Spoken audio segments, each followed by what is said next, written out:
Agora a gente vai falar um pouco sobre monoaminas. Então, quais são as monoaminas que existem? Norepinefrina, né, que é a noradrenalina, que é derivada da tirosina. Então, a gente vai ter atenção, alerta, resposta ao estresse e humor com ela, tá? Além disso, a gente também tem a dopamina. A dopamina é derivada da tirosina também. As duas, né, tanto a norepinefrina e a dopamina, são catecolaminas que dão ali, né, a dopamina no caso, dá recompensa, prazer, controle motor, motivação, tá? E aí lembrando, no Parkinson eu tenho uma diminuição dessa dopamina e na esquizofrenia eu tenho um aumento, tá? É importante saber o que cada doença vai ter de alteração nessas monoaminas.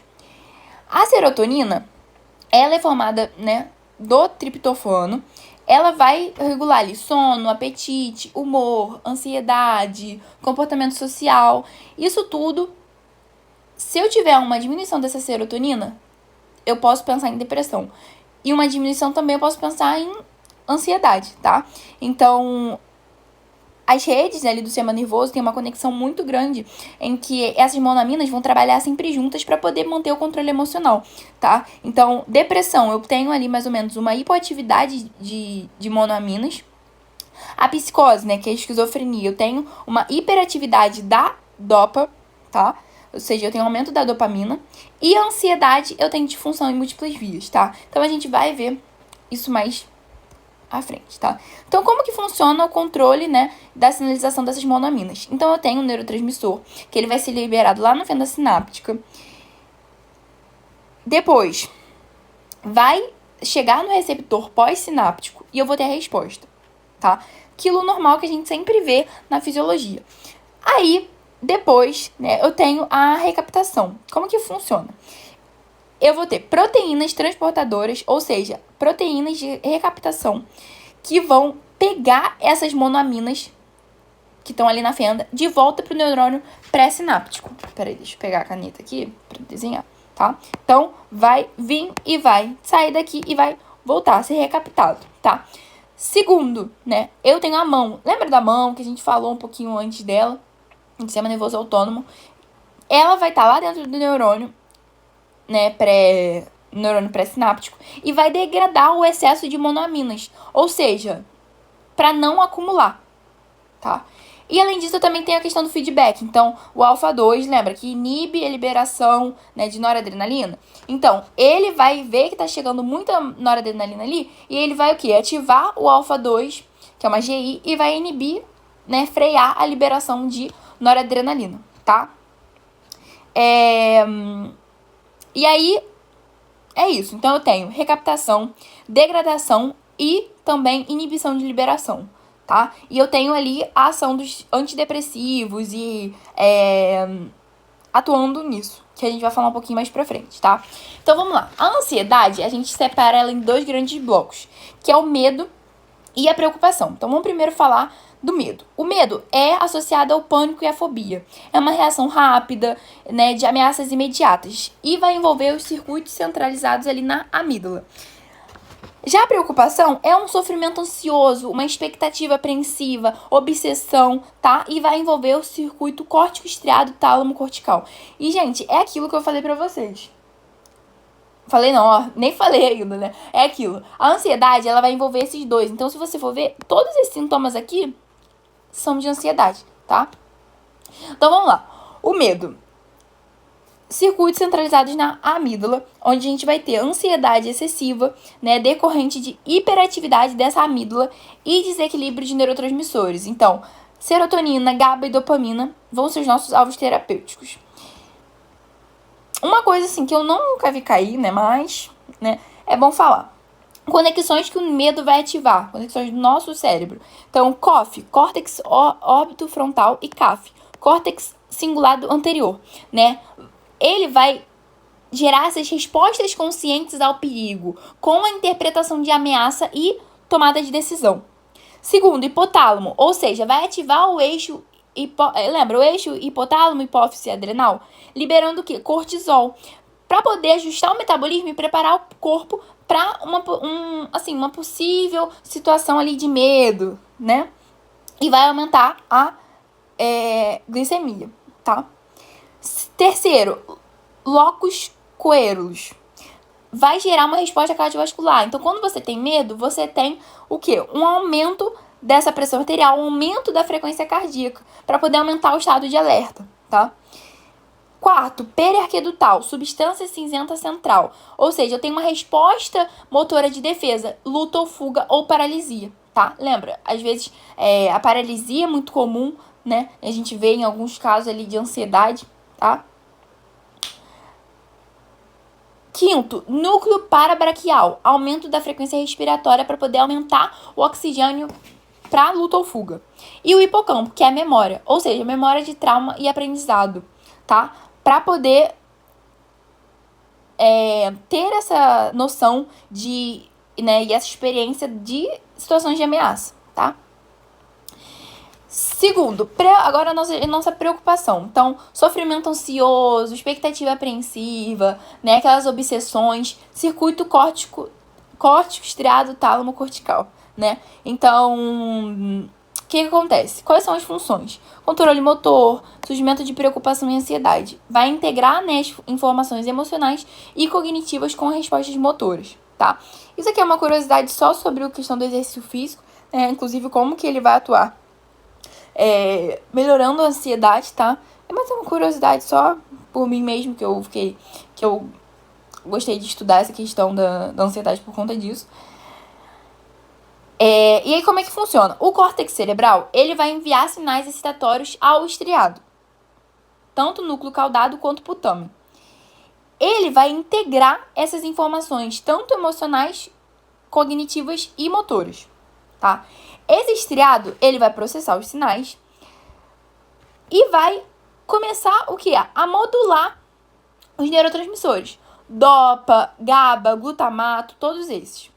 O globo pálido e a substância negra vão ajustar a intensidade da resposta, ou seja, inibir a inibição tônica pela via do GABA, que vocês devem ter visto um pouco sobre isso no finalzinho lá da Fisiologia 2, tá? E a gente vai ter os glândulos da base modulando a atividade do tálamo, né? Porque o tálamo, ele é aquilo, ele integra as informações, né? Ele retransmite tudo isso.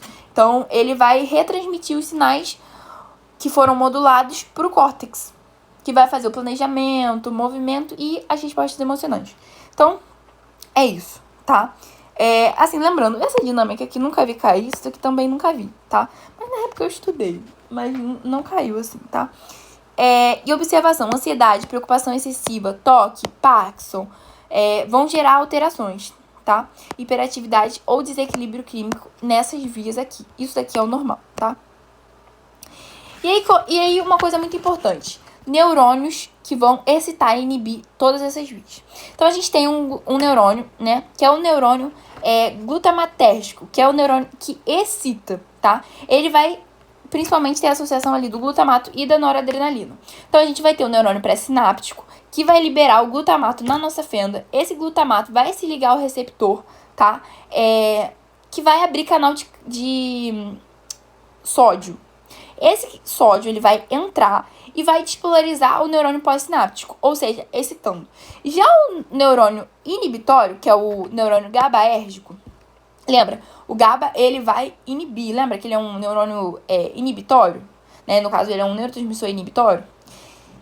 Então, tem o neurônio pré-sináptico, vai liberar o GABA, vai ter um receptor GABA-A ali. Aqui, ó, nosso receptor GABA-A aqui. E aí vai abrir um canal. Esse canal vai permitir a entrada de cloreto. Esse cloreto, lembra o que o cloreto faz? Ele hiperpolariza a célula pós-sináptica, tá? Então, eu tenho tanto uma atividade excitatória com o glutamato e a noradrenalina por meio do sódio, tá? Que vai despolarizar e gerar essa excitação. E eu também tenho uma atividade inibitória por meio do GABA e da serotonina, que vai liberar cloreto. Esse cloreto vai entrar e vai hiperpolarizar essa célula, tá? E aí, o que acontece? Qual o papel desses neurotransmissores? Glutamato, noradrenalina, dopamina vai aumentar a excitabilidade do cérebro. Ou seja, ativar o estado mental, alerta, resposta ao estresse. Já o GABA e a serotonina vão inibir, ou seja, promover o relaxamento, sono, controle da ansiedade. E aí, a gente começa a pensar nos mecanismos para poder diminuir essa ansiedade. Se eu aumento o GABA e a serotonina, eu aumento a atividade inibitória. Que lembra, o GABA e a serotonina... O GABA e a serotonina, elas o quê?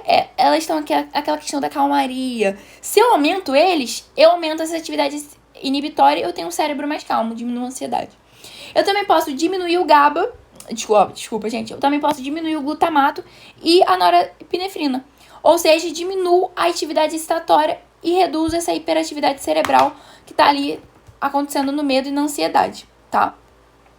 Tá, Vitória, quais exemplos de medicamentos a gente tem? Benzodiazepínicos e barbitúricos. Quais são?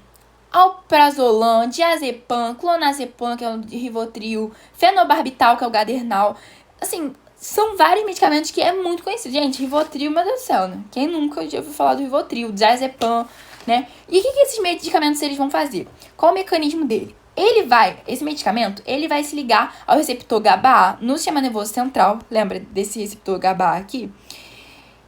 Para poder potencializar a ação inibitória. Essa ligação vai aumentar a afinidade do receptor pelo GABA, tá? Então, ele vai se ligar no receptor GABA e vai potencializar a ação desse receptor. Quando o GABA chegar, ele vai atuar com mais eficiência nesse receptor. O GABA vai ser ativado e vai aumentar, né? No caso, vai abrir esse canal de cloreto de cloro, né? Vai entrar dentro do neurônio pós-sináptico, vai aumentar a hiperpolarização. O que acontece quando eu aumento essa hiperpolarização? Cérebro mais calmo, tá? Atividade neuronal reduzida, onde o meu neurônio ele vai ter uma dificuldade de gerar um novo potencial de ação, vai ter menos liberação de neurotransmissor, efeito de sedação, ansiolítico, anticonvulsivante, relaxante muscular, indução do sono, tá? É isso. Depressão. Na depressão, o que acontece com ela? A gente tem uma diminuição das monoaminas, tá? Como que eu faço para aumentar essas monoaminas? Isso tudo vai estar muito associado à fenda sináptica. Então, o que acontece? Os antidepressivos, eles vão aumentar a disponibilidade, né, e a ação ou a ação dessas monoaminas na fenda. Eu preciso aumentar essas monoaminas. Como que eu aumento? Posso deixar ela mais tempo nas fendas, né? Que é um exemplo. Então, vamos começar. Primeira coisa que vai acontecer. Remédios, né, medicamentos que vão inibir a recaptação, não seletivamente, né? Eu tenho os antidepressivos tricíclicos. Esses triciclos, acho que muita gente deve já ter ouvido falar, que é a amitriptilina e a imipramina, né? Eles vão bloquear aquela proteína que faz a recaptação. Lembra que eu falei que essas monoaminas, elas entram na fenda sináptica? Vai chegar uma hora que elas vão ser recaptadas para o neurônio pré-sináptico. E aí, se eu bloqueio essa proteína que recapta, eu aumento o tempo dessas monoaminas na fenda. Ou seja, o neurotransmissor fica mais tempo ali sinalizando, né, fazendo uma sinalização neuronal. Ou seja, se eu aumento essa sinalização neuronal, melhora o humor desse meu paciente, tá? Só que aí o que acontece? O problema dele, desse tricíclico, é que ele também vai bloquear receptores muscarínicos. Também vai bloquear receptores H1, que é o de histamina, e o alfa-1 adrenérgico. Então você pensa, muitos efeitos adversos, tá? Segundo, inibidores da mão, tá? IMAN, né?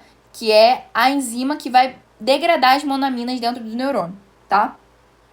Se eu bloqueio essa enzima que está degradando minhas monoaminas, eu aumento as monoaminas. Ou seja, eu aumento os neurotransmissores armazenados. Se eu aumento os neurotransmissores, eu tenho uma maior sinalização simpática e serotoninética. Ou seja, eu aumento a liberação, tá? E aí eu vou ter efeitos que vão ser irreversíveis e irreversíveis. Os irreversíveis é o seguinte, vão se ligar permanentemente à mão. E aí só volta ao normal quando novas enzimas são produzidas. Ou seja, efeito mais duradouro. Só que eu vou ter maior risco de hipertensão. Por que risco de hipertensão, Vitória? A gente vai falar um pouquinho daqui a pouco, já. Já os reversíveis é o seguinte, vai se ligar de forma temporária, 3 a 6 horas. Vai ter um efeito mais curto, um menor risco de hipertensão. E, gente, isso daí, eu penso muito nessa questão que tem muitos antidepressivos que demoram muito para poder fazer efeito e para poder parar o efeito, tá? Quando você para de tomar, demora para poder parar por conta dessa questão da mão, tá? E aí, qual é o problema com a interação? O que acontece? Lembra que eu falei que a mão tem problema tem uma interação, né, com alimentos ricos em tiramina, ou seja, queijos curados, vinhos e embutidos, normalmente a tiramina ela vai ser degradada pela mão. Só quando ela é bloqueada, eu não tenho a degradação dessa tiramina. E eu aumento a tiramina. Essa tiramina vai entrar lá no neurônio adrenérgico e vai deslocar a noradrenalina das vesículas. Aí o que acontece? Eu começo a liberar a noradrenalina. Fazendo o quê? Pico hipertensivo severo. Que a gente chama de crise do queijo, tá? E aí o que acontece? Esses medicamentos serotoninérgicos e simpático-miméticos, eles podem gerar acúmulo dessa serotonina e dessa noradrenalina. Então, eu tenho tanto um risco de síndrome de serotonina, né? Convulsão, febre, hipertensão e convulsão, ou então uma crise hipertensiva, tá bom? Terceiro, inibidores seletivos da recaptação de serotonina. É a nossa sertralina, tá? Então, a gente tem ali fluoxetina, sertralina e vários outros, né? Que vão inibir a recaptação de serotonina. Então, vamos lá. Lá no nosso neurônio, a gente tem, né? Lembra que eu falei que tem uma proteína de recaptação? Que é aquela proteína que pega o neurotransmissor e coloca de volta no neurônio pré-sináptico. Então, lá a serotonina tem um específico para ela, que é a SERT, né? Se eu bloqueio essa SERT, eu não tenho recaptação. E aí, essa serotonina vai ficar mais tempo na fenda sináptica.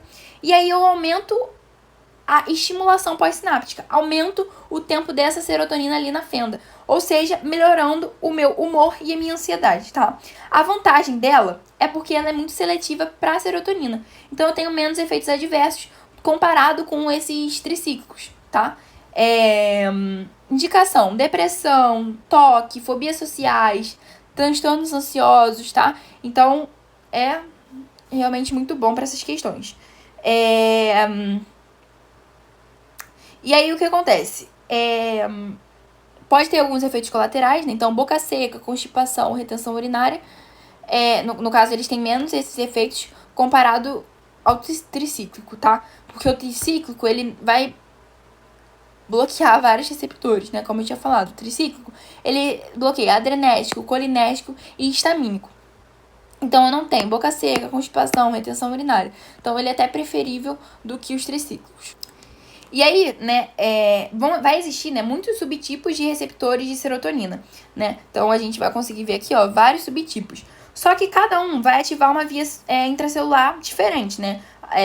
Aumentando, diminuindo o MP cíclico, aumentando, diminuindo o IP3, canais iônicos. E aí, isso gera aqui uma diversidade terapêutica pra gente ver se é médico, né, poder usar, né? E aí, a tendência atual desses medicamentos é criar fármacos mais seletivos, né? Que vão atingir, né, só o receptor que a gente tem interesse, né? Por exemplo, hoje em dia a gente tem esse inibidor da recaptação de serotonina, né? Esse inibidor seletivo da recaptação de serotonina.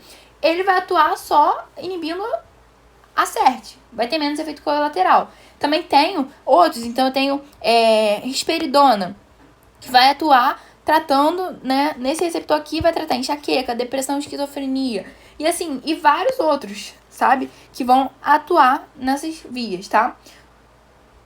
Resumindo, depois disso tudo, os antidepressivos, eles vão aumentar a serotonina, noradrenalina e a dopa. Melhorando o quê? O humor do paciente, a energia, a motivação. Por conta de um bloqueio de recaptação, aumenta o neurotransmissor na fenda, ou então um bloqueio dos autorreceptores, tá? Retirando ali esse freio que a gente tem, tá?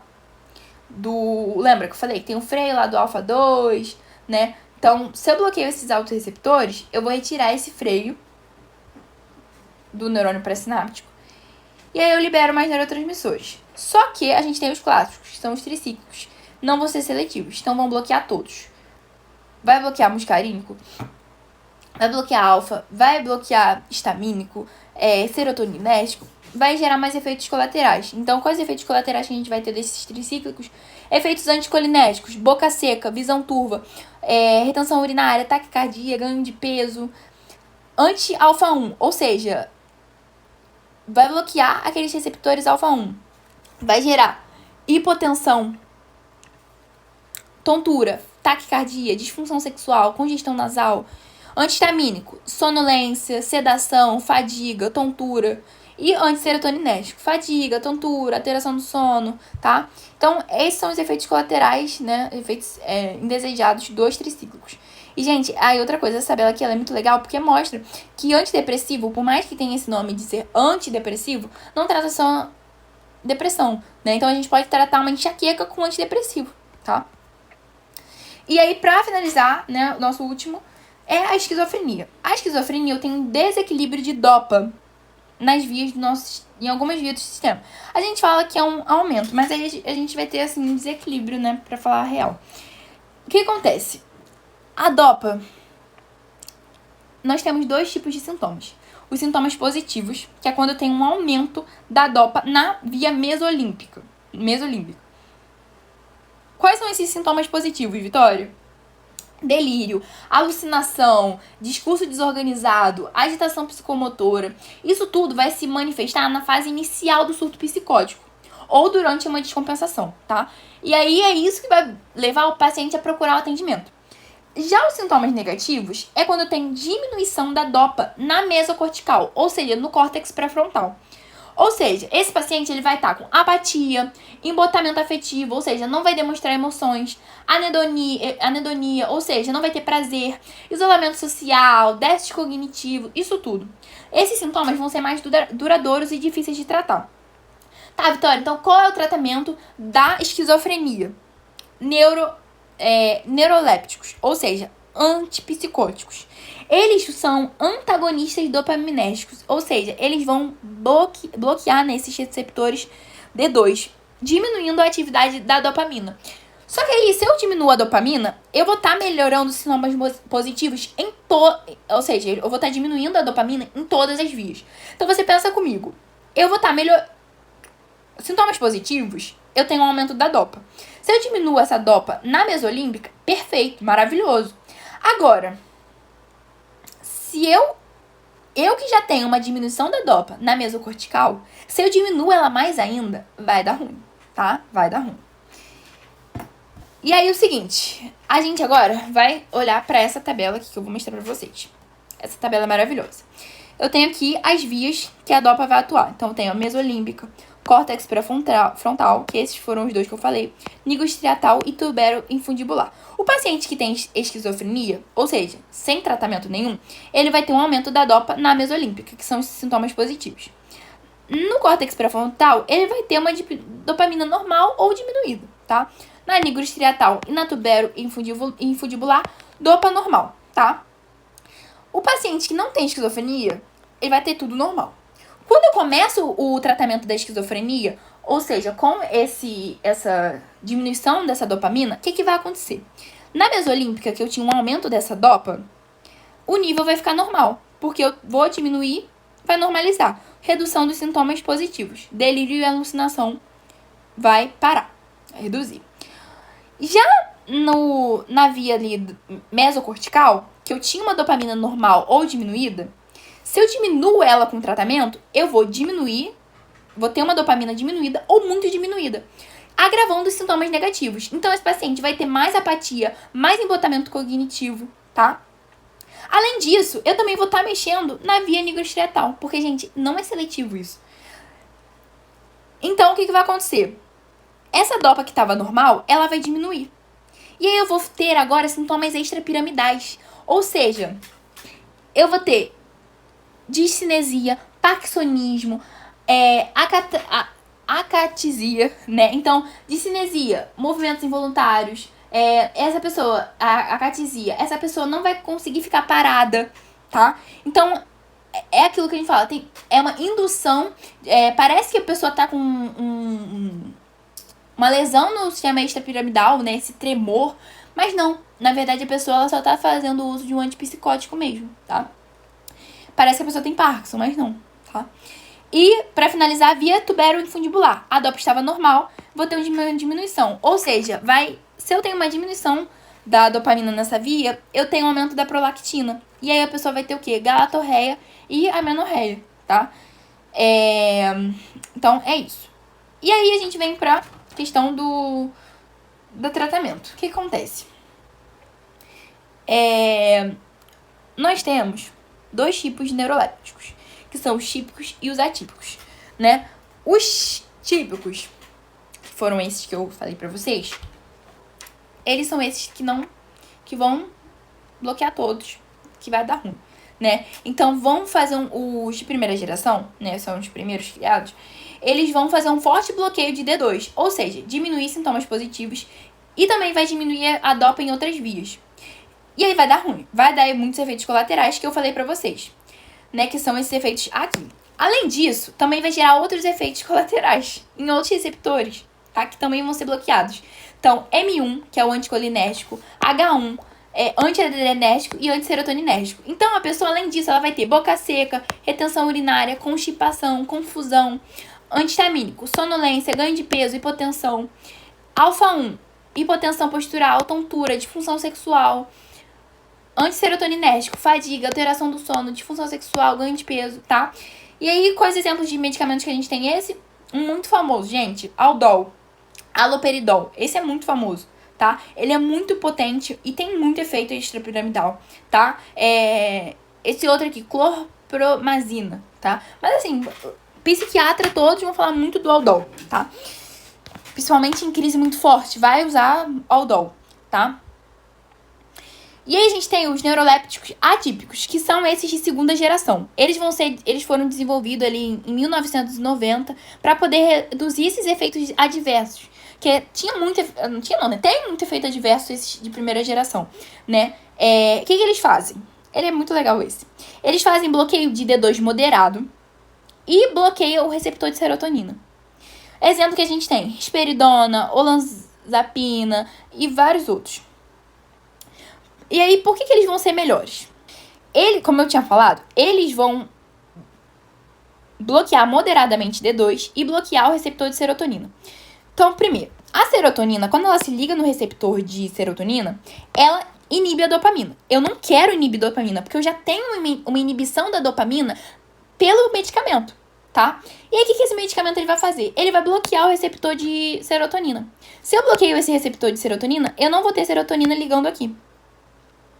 Se eu não tenho serotonina ligando aqui, eu vou aumentar a dopamina, porque eu não bloqueio ela. Então, eu aumento a dopamina. Então, isso gera um equilíbrio. Porque eu aumento a dopamina por meio disso daqui, tá? Mas eu bloqueio pelo D2, tá?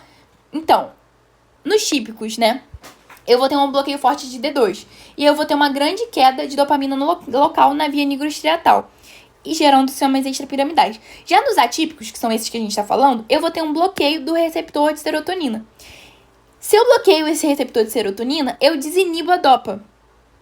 E aí, o que acontece? Os níveis de dopamina ficam mais normais, menos riscos de sintomas extrapiramidais. E já a via mesolímbica, que é dos sintomas positivos, o bloqueio de D2 ainda vai funcionar. Lembra que eu precisava de um bloqueio de D2? Normal, né? A mesolímbica é essa daqui, ó. Primeira, que é a que já estava funcionando. Como eu ainda vou bloquear moderadamente o D2, ela ainda funciona. Terceiro, via mesocortical. Mesocortical é aquela dos sintomas negativos, né? Então, essa daqui, que eu lembro que eu falei que ela estava diminuída ou normal. Quando eu usava o de primeira geração, ela diminuía mais ainda, tá? E aí dava aquele sensação, aqueles sintomas de sem emoção, né? Essas coisas assim. E aí, o que acontece? Tem pouca dopamina. Só que quando eu bloqueio o receptor de serotonina, eu começo a liberar dopamina nessa via. E aí vai melhorar a apatia, embotamento, déficit cognitivo, tá? Mesmo que parcialmente. Mas muito melhor do que o de primeira geração. E a via tubero-infundibular, que é o controle da prolactina. Então, nos típicos de bloqueio de D2 vai gerar um aumento da prolactina. Então, galactorreia, amenorreia, ginecomastia. Já nos típicos, eu tenho um bloqueio do receptor de serotonina. Se eu bloqueio, eu aumento a dopa. E aí eu tenho uma diminuição dessa questão da prolactina, tá? Aí, a exceção, a gente tem 2 medicamentos aqui, risperidona e paliperidona, que ainda aumenta bastante a prolactina, tá? Só que aí, como nem tudo são flores, esses medicamentos, né, de segunda geração, eles ainda podem causar sedação, porque eles ainda bloqueiam H1, que é o histamínico, e o M1. né? Pode dar ganho de peso, síndrome metabólica, e tem aqui os medicamentos que são principais que geram isso, tá? Alterações metabólicas graves, tá? Então, é isso, né? Então, além disso, o enjoo, ele vai ser induzido pela serotonina, né? Mediado pelos receptores no TGI. Então, é basicamente isso, gente. Aí, aqui eu falei mais sobre alguns tipos de medicamentos que a gente tem, tá? E aí, algumas particularidades, tá? Então, é basicamente isso, gente. Ah, lembrei de falar de uma coisa, ó. Uma coisa muito importante. A gente também, hoje em dia, tem um que é o de terceira geração, né? Aripiprazol. Ele é um agonista parcial de D2. Então, ele não só bloqueia, mas ele vai regular a atividade, tá bom? Então, é isso.